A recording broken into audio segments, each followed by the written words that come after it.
This week we are going to be learning about the mole and how we can measure numbers of atoms and mass of atoms in a way that it can be measured out in the lab, and how we can show that one certain number of atoms is reacting with another certain number of atoms. So it's a very important concept when we get into chemical reactions, which is what we're going to be starting out with in the spring.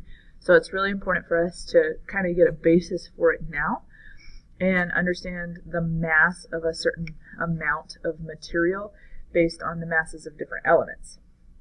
So to start out, I want us to think about the dozen and how this can be related to the mole, because it's really kind of a similar idea. So let's say that some person, let's name her Susie, went out and bought 12 apples. Okay, so I got 12 apples here. And then I went to the store and I got 6 donuts, and somebody else went and bought 18 eggs. Each of our amounts of items can be compared using a unit that's larger, that takes into account more than one thing. And that unit would be a dozen. That's usually what we use to talk about a certain number of food items. So the 12 apples would be 1 dozen, the 6 donuts would be half a dozen, and then the 18 eggs would be 1.5 dozens. Now, if we each had a dozen of our items, so a dozen apples, a dozen donuts, and a dozen eggs, and we weighed them, it's obvious that they wouldn't weigh the same, because every item involved in this unit of numbers of things is not the same. An apple weighs more than a donut, and the egg's probably somewhere in between. So if you have 12 of them, they're all going to weigh different. The common thing here is that they're sharing a unit that doesn't have anything to do with how heavy they are, how dense they are, none of that. It only tells us how many of each thing there are. That's really the same thing, the same type of unit as a mole. A mole is used because not all atoms weigh the same. They have different numbers of protons and neutrons. Not all molecules have the same number of atoms, and the atoms all weigh different amounts. So our atoms and molecules are going to have very different weights, but we want to know how many atoms are reacting with how many other atoms, and how many molecules are reacting with how many other molecules. And the only solution to this problem is to have some sort of large unit that we can use to compare them, because when I go and weigh out some atoms in the lab, and I want to know that I have exactly the right amount, I need to know what that mass is. And so we use a unit called the mole. And that's why I have a picture of the cute little animal, the mole, here. It's just the unit that they came up with to be able to compare different numbers of molecules or atoms. All right. And so to be able to weigh things out, we need to know how heavy a mole of a certain substance is, and we call that the molar mass. And this is the same idea as the mass of the dozen apples compared to the mass of the dozen donuts. They're going to have different masses. And we use the mass on the periodic table to calculate the molar mass. Now, if it's just an element, it will simply be the mass that's on the periodic table. If it is a compound, however, we're going to have to add up the masses of all the different elements. So if you get your periodic tables out while you look at this, copper on our periodic table has a mass of, and I'm trying to find it right now, it has a mass of 63.546. So the molar mass of copper, since it's just an element, will be 63.546. And then the unit of that, we would say, is grams per mole, because it's the number of grams in 1 mole. Alright, the abbreviated form of mole is just MOL.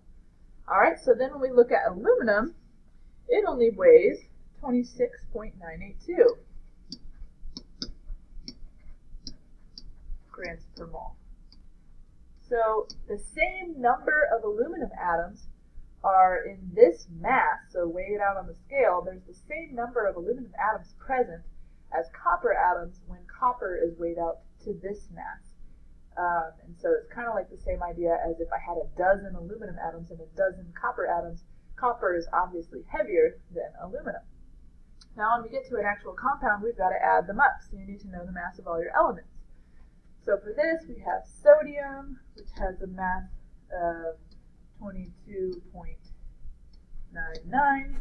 Then we have hydrogen, which has a mass of 1.008. And then we have carbon, which is 12.01. And then finally we have oxygen, which is 16.0. But there are 3 oxygens in my molecule, so I'm going to take my 16 and multiply it by 3, which is 48. And so I would add up all of these to get my molar mass. So let me get my calculator out since I don't have one with me right now. All right, so we've got 22.99 plus 1.008 plus 12.01 plus 48, and that gives me, I believe, if I did this right, 84.008 grams per mole. I think that's right. Okay. So this would be the molar mass of baking soda, NaHCO3, sodium bicarbonate. All right, finally we've got water. We know the mass of hydrogen, we already saw, is 1.008, but there are 2 hydrogens in the molecule, so times 2, and then oxygen has a mass of 16. So if I take that number and add it, I should have 18.016 grams per mole. And that would be the molar mass of water. Usually we just call that 18 and round it to a whole number if it's that small of a decimal. Okay, now, the next question, are these substances the same substance? No, they're not. So that means that they have different masses because they have different atoms involved and different numbers of atoms involved. But the common factor here is that when we're looking at a mole of water, we're looking at the same number of water molecules as there are in sodium bicarbonate molecules for 1 mole. Now, weighing it out is going to be different because the mass of sodium bicarbonate is much greater than the mass of water. Ooh, that was an accident. Go back to my slides. Okay, next one. So the question is just how big is a mole? Like if we're thinking about it like a dozen is only 12 things, but a mole is a really big number because atoms are so tiny. So we use this number that has a name. Most numbers don't really have a name, but some do, and this is a name that a number that is a constant value. It doesn't change. Every mole has the same number of atoms, and this number is called Avogadro's number, named after a scientist named Avogadro who came up with the number. This number is really, really big, so we have to write it in scientific notation. We need such a big number because of the tiny little size of atoms. So in 1 mole, there are 6.022 times 10 to the 23rd power atoms, molecules, whatever we're looking at. Or, I mean, technically you could have a mole of pencils or a mole of whatever item you're looking at, but it's because it's just a number. Usually we use it to talk about atoms or molecules. Okay, so just to give you an idea of how huge this number is, it's like if I wrote 6022, and then I would have to write 20 zeros after that number. Like I can't even fit it on the slide if I just keep going. This number is so huge. I'm not even counting, but I probably haven't reached 20 zeros yet. This number is so huge because atoms are so tiny that we need all of these to be able to actually weigh it out on the scale and be able to see it. Okay, so now if we want to think about how many atoms are in a mole or in certain numbers of moles, let's think about it in terms of the idea of eggs and dozens. Okay, so instead of reading the word atom, let's look at the word eggs for right now. How many eggs are in 2 dozen eggs, right? Okay, so if we think about that, if I had 2 dozen, we know we would take the number 2 and we would multiply it by the number of things in a dozen, the number of eggs in a dozen, right? So normally you would just take 2 times 12 to figure out how many would be in 2 dozen, right? So 2 times number of things in the unit would be your answer. So in this case, it would be 24 for eggs. Now, if we're thinking about atoms, we want to do the same idea. If we're looking at how many atoms are in 2 moles instead of 2 dozen of aluminum, for example, then we would take 2, because that's the number of moles we're looking at, times the number of things in the unit, 6.022 times 10 to the 23rd. And our answer would be 2 times that. So let's see, 2 times. Well, my calculator is giving me, this looks right, 1.2044 times 10 to the 24th. And instead of eggs, we're looking at atoms of aluminum. Okay? So it's the same idea. We could do that with smaller numbers of moles, larger numbers of moles. It doesn't really matter.